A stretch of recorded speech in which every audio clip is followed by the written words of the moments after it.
We've been hearing a lot on the news about the plight of refugees all over the world, particularly Syria. The number of people forced to flee their homes across the world has exceeded 50 million for the first time since the Second World War, many of them children. The images in the media are bone-chilling. But congregations and communities are responding to the crisis. Heather Ferrier is from Halifax and a candidate for ordination in the United Church of Canada. And her project on loving the stranger is from the perspective of those persons, those church people, who have worked directly with refugee sponsorship. So let's welcome Heather.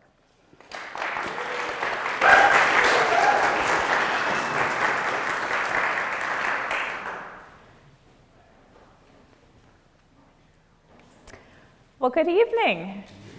It's wonderful to see so many of you here this evening. I know it's been a long day for those of you who started here at 10 a.m. and also for folks who worked all day and then made the effort to come out. I'm very grateful for that. As Dr. Wilhock introduced, my name is Heather Ferrier, and my presentation, Loving the Stranger, is a description of my research on the experiences of refugee sponsors. Now, while the term refugee reflects a modern understanding of citizenship and national boundaries, the idea of offering refuge and welcome to displaced persons is a very old one. We are called to welcome refugees as people of faith.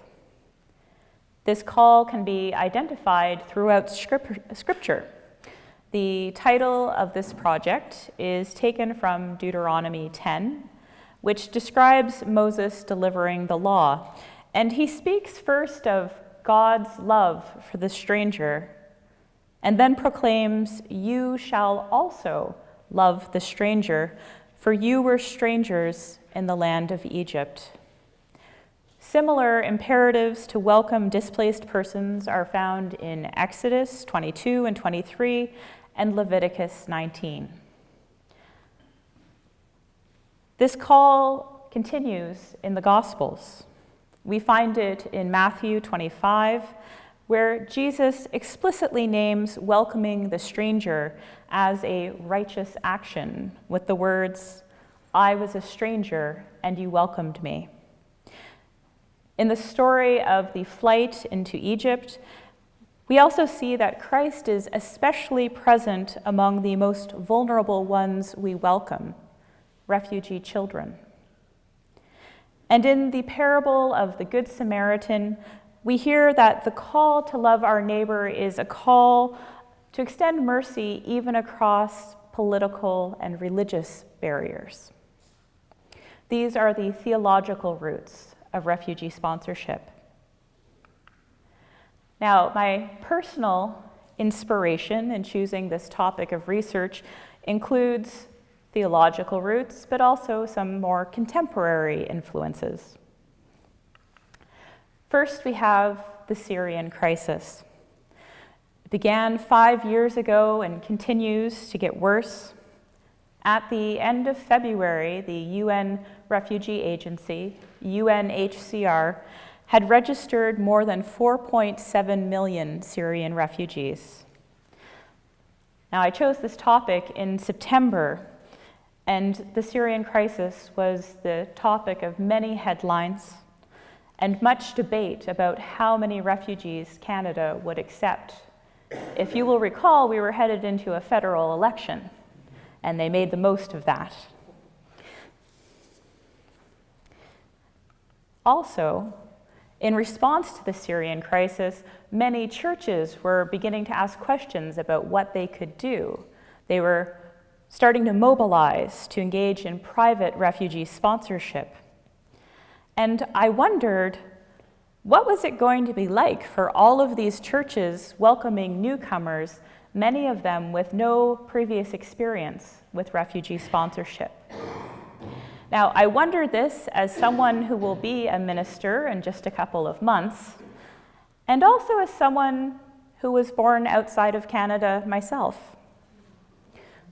As you can see, I was about 2 when I came to Canada. Now, I was not a refugee. I came the long distance from New York. So I will not pretend that I understand the refugee experience, but I do know some of the challenges of moving to a new country.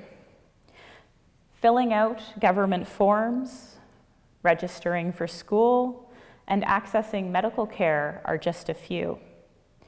And I've shared this picture not just because it's adorable, but because this is my citizenship card, even today. This is the piece of ID that proves I belong in Canada and am entitled to the rights and privileges of a Canadian citizen. I had to take it with me to the DMV when I was 16 to get my learner's permit, and I had to take it with me when I went to get my first Canadian passport. There are also social challenges to coming to a new country, such as not having the support of extended family nearby, and also being reminded, sometimes not subtly, that you aren't from here. Now, Nova Scotia has been my home since my earliest memory, but I've often been called a come from away, or CFA. There are worse things to be called, and I know that I enjoy a lot of privilege. But it's still a problematic term. A phrase like come from away only exists to tell people that if you're not born here, you're not really from here. And in recent years, the ability of people not born in Canada to feel like they belong has been increasingly threatened. Threatened by legislation like Bill C-24, which made it legal to revoke the Canadian citizenship of dual citizens who had been convicted of certain crimes, without a hearing and without an opportunity for appeal. So this is the context in which I began my research, aware of the large number of churches about to become refugee sponsors, knowing that beginning life in Canada includes many practical challenges, and sensitive to prejudice against newcomers. With all of this in mind, I arrived at my research question. What has been the experience of churches that have sponsored refugees?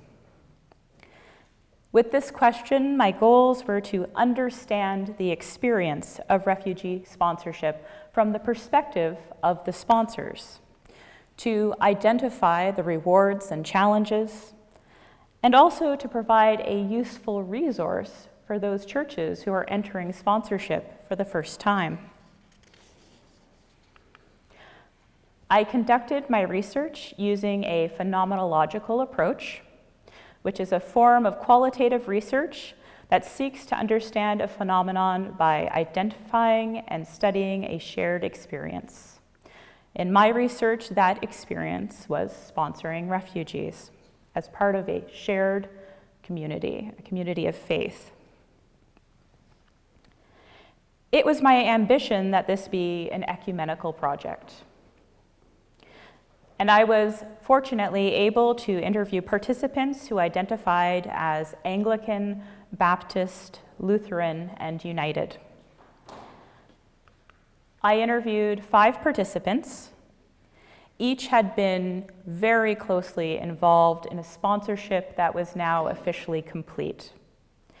Out of those participants, there were 4 lay people and 1 clergy person, and all of my participants were women. After analyzing the interviews with my participants, 5 major themes became apparent. They are challenges in gathering resources, maternal relationships, the role of faith, addressing the effects of trauma, and managing financial stress. In discussing the details of each of these themes, I will be using pseudonyms for my participants to protect their confidentiality as well as the confidentiality of the people they sponsored. The first theme, challenges in gathering resources, encompasses all of those challenges they met in trying to become sponsors. For many, the biggest obstacle was raising the money for a private sponsorship. Congregations need to raise an amount roughly equivalent to a year of public assistance. So for a family of 4, that's about $20,000. My participants described doing presentations for their congregations, organizing fundraising dinners and sales. But all but one of my participants found that wasn't quite enough to raise the money. So 4 out of 5 accepted a financial contribution from another congregation, at least one other congregation or more, or partnered with other congregations to share the needs and the responsibilities. Doing so, it took them 1 to 3 years to raise the resources they needed to sponsor a family. Martha had this to say about the benefits of partnering with other churches. I think it really was a help for the community of Halifax. Suddenly, we were recognizing each other on the street. A second obstacle was finding volunteers. The needs of the refugees varied a great deal depending on whether they spoke English, they had family already nearby, or if they had an ethnic or religious community that was well established in the surrounding area. But most needed an intense time commitment, especially in the first few months that they were in Canada. This substantial time commitment also included daytime hours, evenings, weekends, and holidays.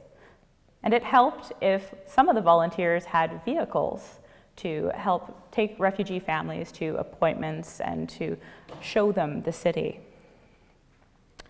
Now, all of these factors had an impact on who would be a suitable volunteer. Lydia found that as someone who was recently retired, she became more involved than she'd ever planned to. She could go shopping and attend appointments during the day, and her husband had a truck. So she also became in charge of moving all of the furniture that was donated to the apartment they found. Now, Martha became the main support for a refugee because the refugee arrived when everyone else was either on summer vacation or traveling for work.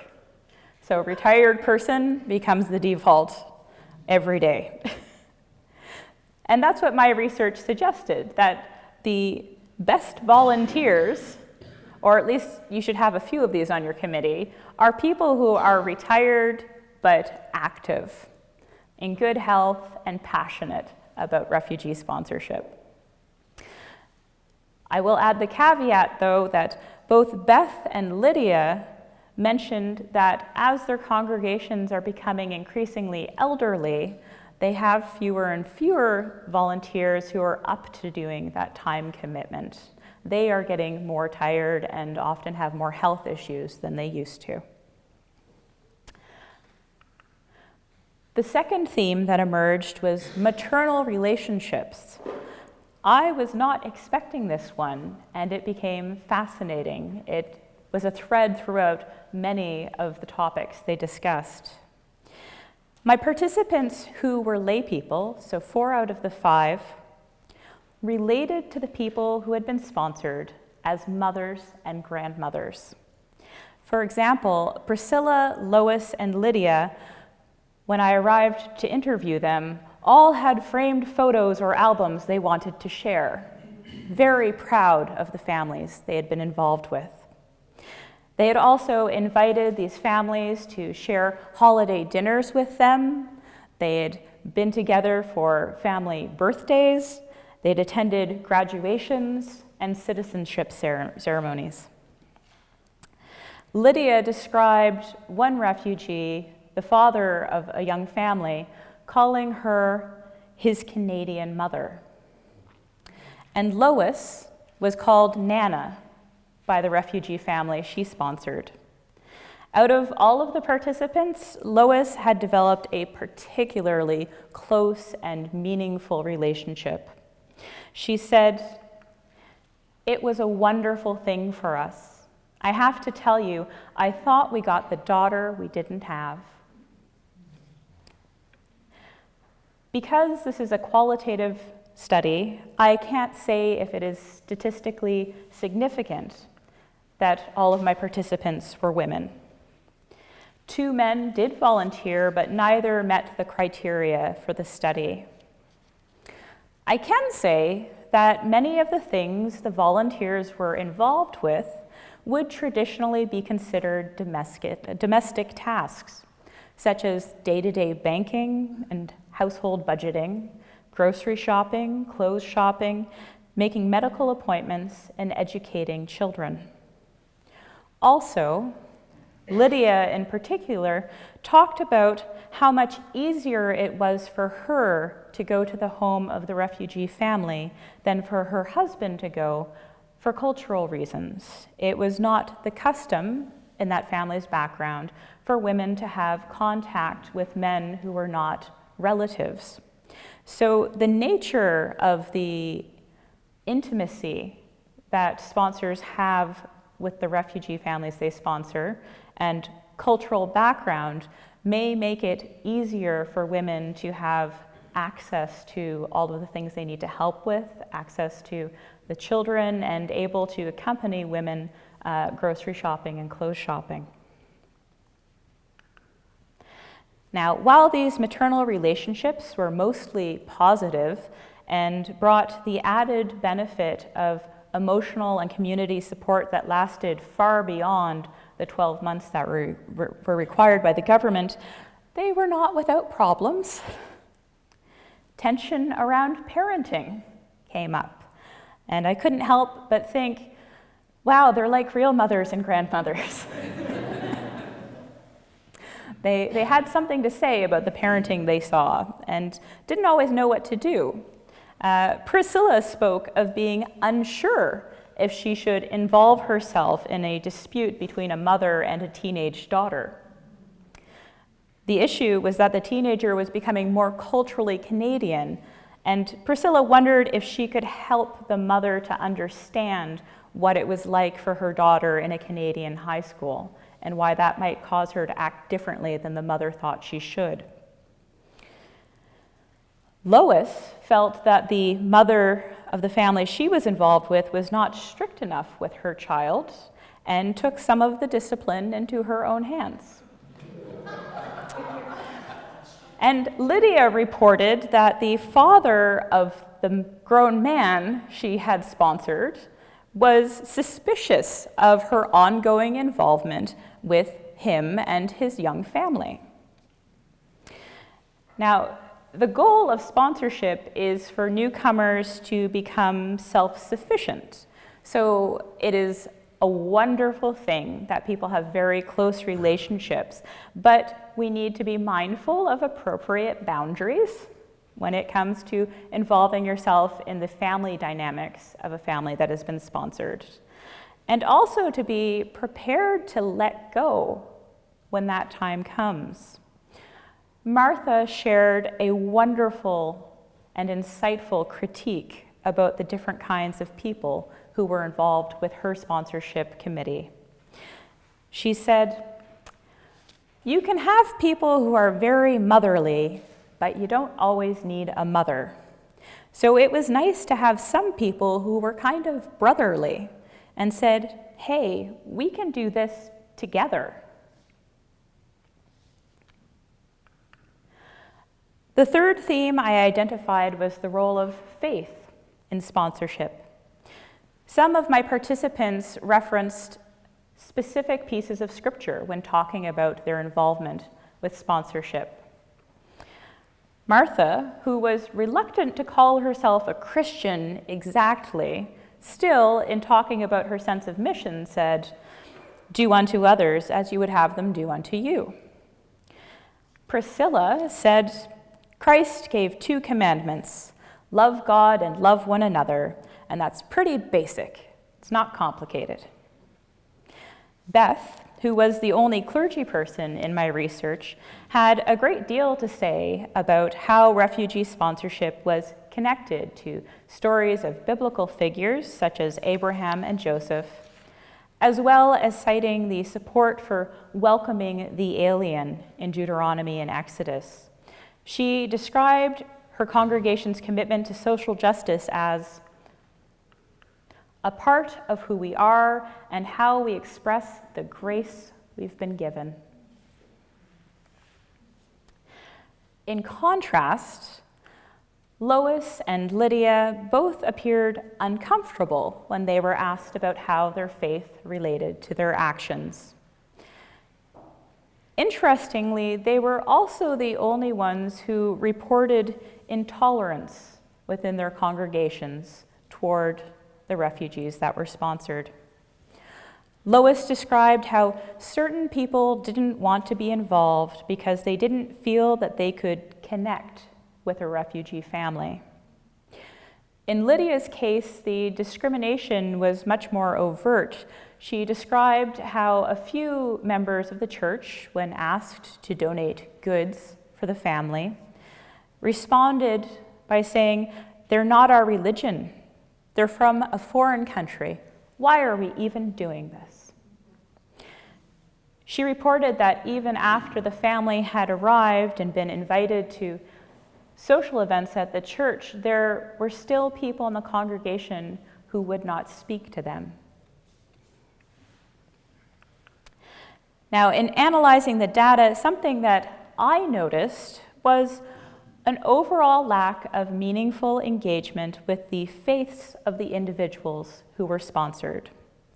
Congregations mostly interacted with them on their own turf, inviting them to services and suppers at that church. But these visits weren't reciprocated. There were no visits of congregation members or even sponsorship committee members to a mosque or other places of worship. Also, most of the participants who had been closely involved with Muslim families seemed to lack the vocabulary that you would expect after 12 months of closeness and learning. Instead of saying words like mosque, imam, and hijab, they said their church, his whatever you call it, and their headdress. Now, Beth, the clergy person, was an exception.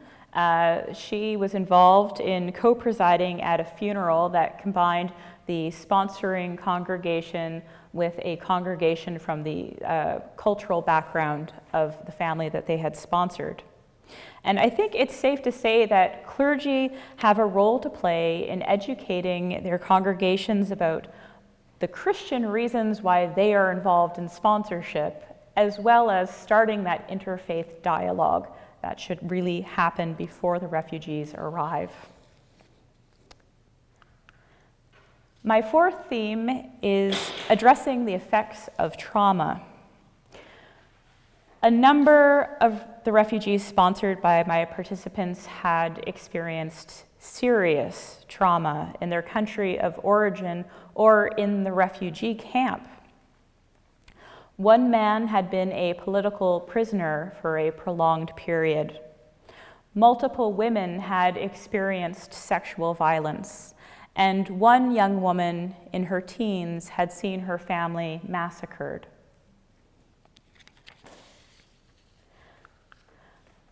My participants reported that they often felt unprepared to deal with trauma. They didn't know how to respond or how to spot it. Martha described how one man who was a practicing Muslim was afraid of other people from his country of origin. So he would not access the mosque and the resources they provided. He would only deal with the church, which led to an over-reliance on the church even after the 12 months that they had agreed to sponsor. Priscilla discussed the emotional problems of a teenaged girl that her congregation sponsored, and how they arranged professional counseling, but the effectiveness of this was limited because the counselor was from a Canadian background and did not understand the experience of being in a refugee camp and the experience of being in the middle of a conflict. And Lois described accidentally terrifying the woman she had sponsored by sending movers to her house with some furniture that had been donated. When strange men came to this woman's door, Lois described that, "I thought she was going to die with fear." My participants described how they often didn't realize there'd been trauma or the extent of the trauma until the refugees had been here for several months. Sometimes it was in a dramatic moment, like Lois experienced with the movers, but with teens and young children, it often manifested as behavioral problems at school or more violent outbursts of hitting or pushing other students. So sponsors should make themselves familiar with resources available for adults and children in their area, and be prepared that problems may arise when you think everything's going well and they've fitted in so smoothly. My final theme is managing financial stress. All of my participants described financial challenges which hampered the success of the refugees. For many, the burden of transportation loans made things very difficult. Now, you may have heard a bit about this in the news. The government has waived these transportation loans for Syrian refugees coming to Canada after November 4th, but other refugees coming to Canada are still subject to them, and folks who've been here for a while are still repaying them. A transportation loan is the amount that refugees are expected to repay the government for the cost of their flights to Canada and some initial exams and paperwork. The first monthly payment is due 30 days after they touch down in Canada. These loans can be up to a maximum of $10,000 per family. Monthly payments average around $167, according to a report on the CBC. This is a considerable burden for families living on an equivalent of public assistance. Lydia described how the family she had sponsored made sacrifices to have enough money left at the end of each month to make a payment on their loan. She said of their budget, "I don't know to this day how they survived on it." The father of the family ended up quitting English classes in order to take seasonal work. And I will add that it was work that was physically very difficult for him due to injuries he had sustained in the conflict that he was fleeing, but manual labor was the only thing he could do without speaking English. A similar scenario played out in another family as well, but in that case, the volunteers in the church community convinced the man to go back to English lessons and that it would be worth it later because he'd have better job opportunities.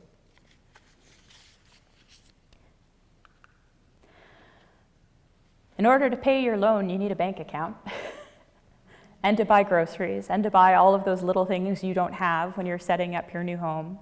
So one of the first things that sponsors often did was to set up a bank account with the sponsored family.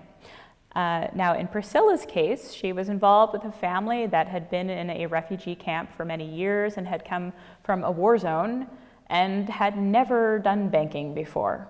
That was a substantial challenge.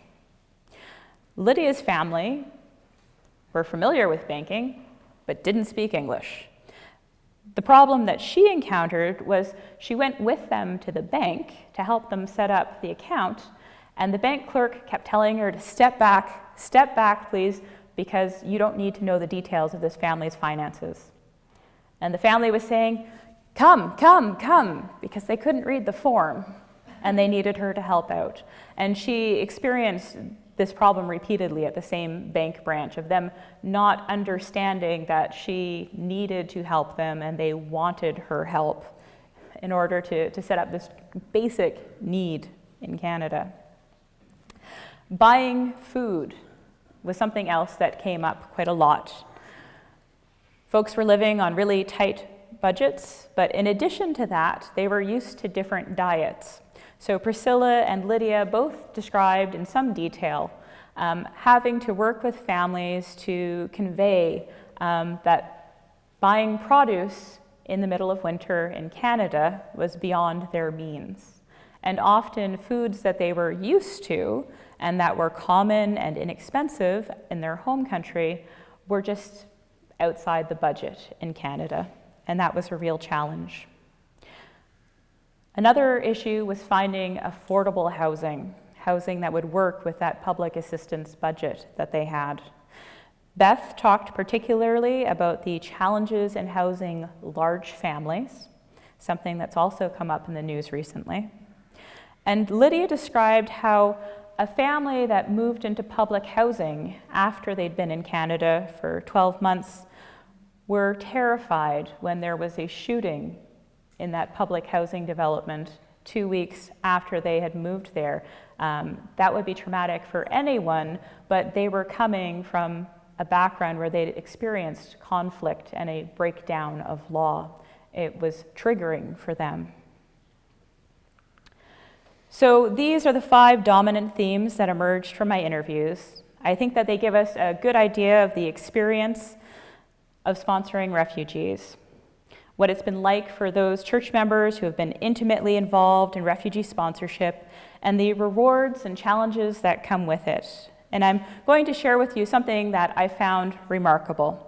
One of the last questions I asked in each of my interviews was, what was most challenging about this experience? Keep in mind everything I just told you. All of the lay people responded with some version of, there weren't really any challenges. Beth's answer was the paperwork. I would like to suggest that when refugee sponsorship becomes loving the stranger quickly becomes like family, and the challenges can be surmounted when everyone works together. Lydia shared a message I heard over and over from my participants, and that's where I would like to close. It's probably the best thing I've ever done with my life. I really mean that. Thank you.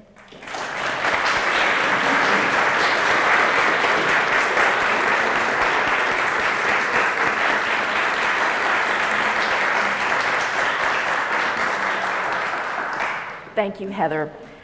That was very informative and very moving. Questions, comments? Hey, Heather, thank you very much. Very early on in your presentation, there was a slide where the bottom phrase said growing prejudice. And I wonder if you could elaborate on what you meant by growing, because I don't think you addressed that. Is it just an expression of what's happening in our society, or is a reaction to all the attention on? Sure. Thank you. Yes. I said growing in thinking about Bill C-24. That was quite recent legislation. I believe it was brought to the House in 2014, and it was passed. And there are revisions that are going to be worked through now with the current party in power. But I would say, in my assessment, that there's been a lot of Islamophobia. We saw that in the federal election and in the debates, especially around the niqab and the hijab, that there is prejudice that is born of ignorance. And I think that there are people who have felt threatened about the number of Syrians coming because they are Muslim, and that they would not have expressed those feelings if the refugees coming were Caucasian or Christian.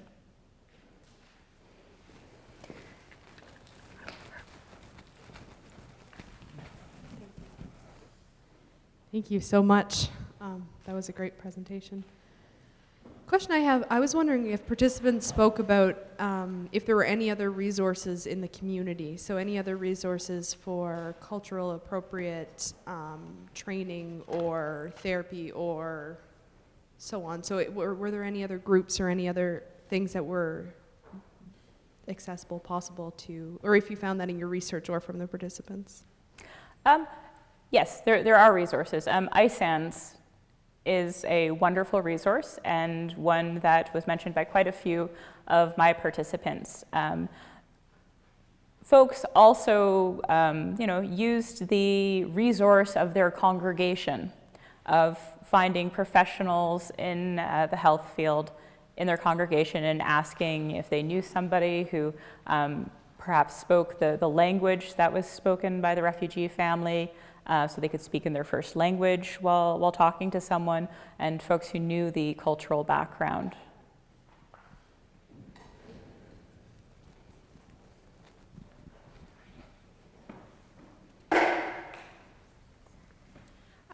Thank you, Heather. My question is very similar to Katie's in that I was noticing throughout your presentation that a lot of the issues that were coming up or could have been helped by like a social work perspective on how to integrate people into just like living better. And I was wondering if any of these groups sought out training and just how do you integrate people into the community before they actually brought the Syrian refugees or refugees over to Canada? Sure. Yes and no.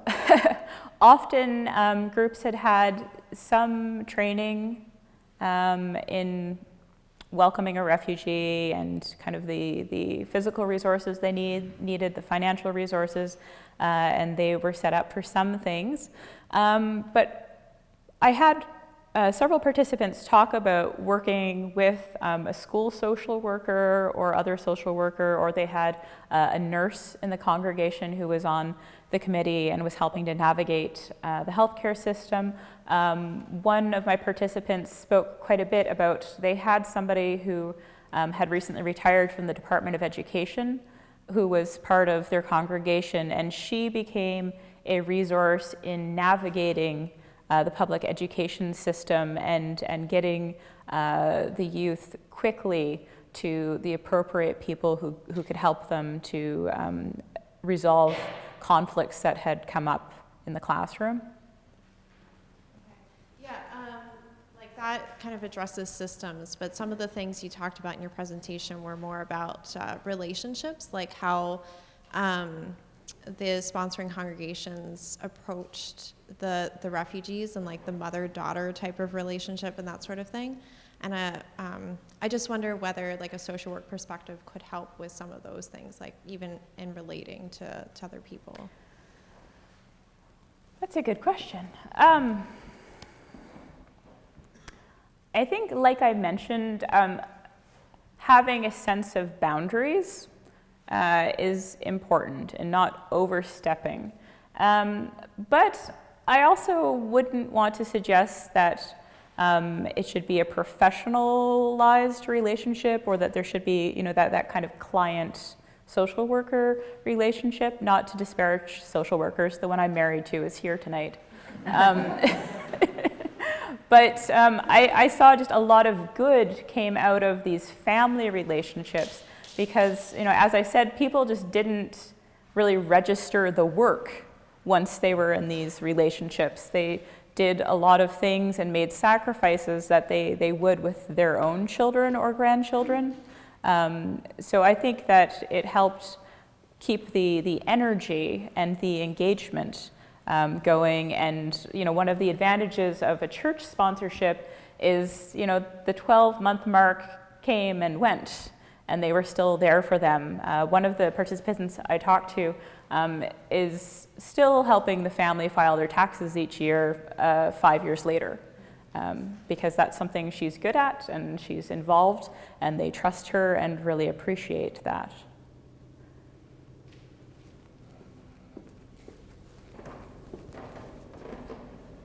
Thank you, Heather. It occurs to me that from the time Europeans first came here, up until about the time that my family emigrated, my card is black and white. But for most of history, when you came here, you knew that you would probably never see your loved ones again. You would never go home again. And so there was a real sense of cutting oneself off and starting a new life. Now in the world of internet and cell phones, social media, I wonder if that must change the dynamic. And I wonder, just based on your research, if you have any thoughts on what the difference might be now from what we've known for several hundred years. That's a fabulous question. I'm so glad you asked. Skype is a wonder. So in the interviews that I did, a couple of people described family members being able to Skype who had been sent to different countries from the camp. So family members, we try to keep them together, but sometimes that doesn't work out. Or, Canada is a very large country, so a family can hear that, one brother's going to BC and one brother is going to Nova Scotia, and oh great, we're both going to Canada, not realizing that it's an incredible distance. So Skype was very important in communicating among family members, and telephone and email. I heard just a heart-wrenching story of one of the young refugee women, the one who'd seen her family massacred. An email, a mysterious email was sent.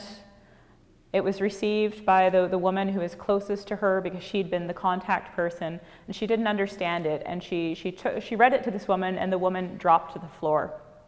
And what it was a son, her son, that the church didn't know about, had been found alive. So it was incredible, and the church was able to bring him over within kind of 2 years from that point, but they didn't know about him, and she'd been told not to mention that she had another child, and she thought that he was dead. So just incredible things like that, because she had lost touch with everyone that she knew who had survived in the camp. She'd been sent to a different camp than friends of hers and remaining family members. So just, technology is incredible.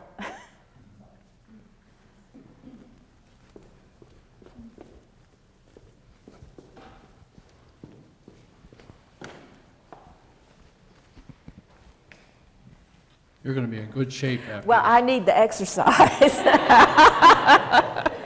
Heather, and just wondering about a little larger context, would you say that how much did this experience of this particular group make its way into the congregational life, in the sense that did it get into sermons, were there fundraising events, was there interaction, even negative perhaps, but some positive interaction with the congregational life, so that this was a teaching moment for them in some way? I know that's going beyond probably the parameters of what you've studied, but I'm just curious to know how you saw the impact of the whole experience in the larger setting. Mm-hmm. It varied with the participant. I found that folks who had been partnering with other churches to sponsor, their congregations were less involved. It seemed to be kind of the social justice types, or Jones's theological worlds, the type 2 people, the world 2 people, kind of all found themselves from those different churches on that committee, and they got things done and kind of dropped some of maybe the theological ties because they were busy doing it. But other folks, from what I heard, it really made a huge impact on congregations in terms of appreciating what they enjoy in Canada, of living in a peaceful environment, of having freedom of religion, of being able to speak out when they feel that the government is not acting as it should. It gave them a real appreciation for that. I also heard from people that it opened up their sense of the world, of being connected to people around the world, that their sense of Christian brotherhood grew because suddenly they were meeting people who lived lives that they had never imagined existed, and found them to be like family, after a little while. So that was a huge difference. The two participants that I mentioned, Lydia and Lois, who experienced more negative effects in their congregations, or pushback, and really some racism and Islamophobia.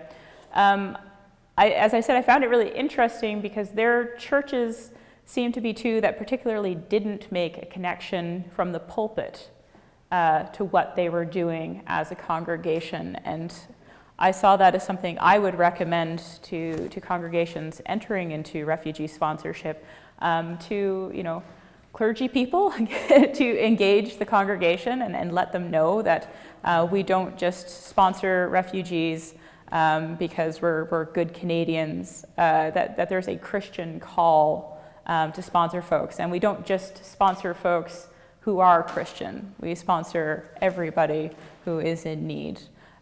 So those were important messages that I think when they're left out, some members of the congregation are more vocal about the things they object to that are really discriminatory. So I think the clergy can really set the tone by saying, we're doing this for these reasons, we're doing this as disciples of Jesus.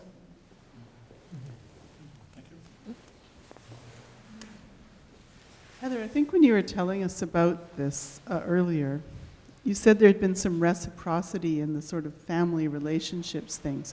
Was that very prevalent, or was that just an isolated example? And can I just clarify what you mean? Oh, well, you told us about one of the refugee people, then visiting her older now sponsor and helping her out when she was sick or something like that. And I just wondered if that happened very often, or if that was...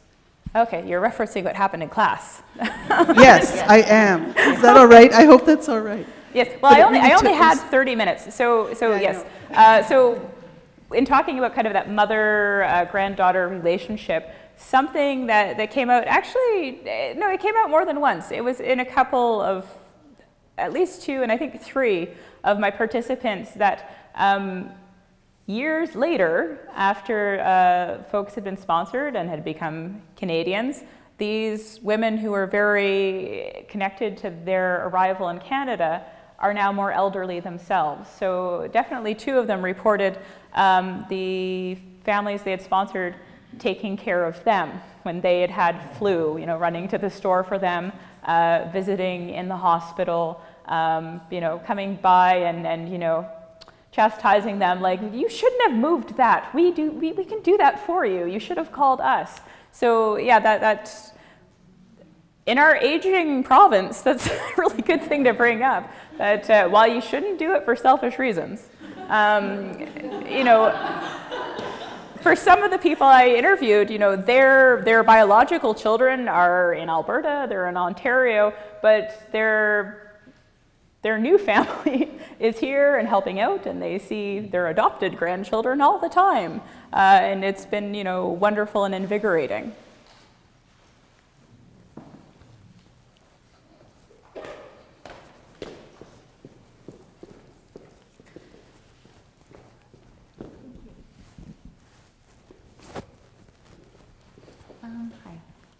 I wanted to know how long did it take these families to integrate into Canadian life, and what has happened to these families? Okay. Well, I was trying to count it up in kind of preparation for this, because while I talked to 5 participants, many of them were involved in multiple sponsorships. So I think we're talking about kind of 9 different sponsorships. People have done very well. We have gained many health professionals as a nation, thanks to refugee sponsorship. I heard about quite a few people becoming nurses, a pharmacy technician, a teacher. And it was often, it was the children who went into these professions, and sometimes if people were younger adults, when they were sponsored, they would go into these professions. I hesitate to use the word kind of integration, because I think we should be careful when we talk about sponsorship that somebody who comes to Canada and does not become a taxpayer is no less valuable than someone who comes and becomes a doctor. That we shouldn't be motivated by what we get out of it and the benefit to us, because some of the folks who I heard about, were sponsored in their 60s because their country had just been devastated. They were in their 60s. They could not be expected to come to Canada, learn English, qualify for a new career or have their qualifications recognized, and then start working for 10 years. It wasn't reasonable. And like I mentioned with the man who dropped out of his English classes to work, some people had terrible injuries. Some people had post-traumatic stress disorder. And working was not in their future. And I think that, as compassionate Christians, we can understand that and see that they're still valuable additions to our nation. In terms of cultural and social things, people seem to really thrive in most cases.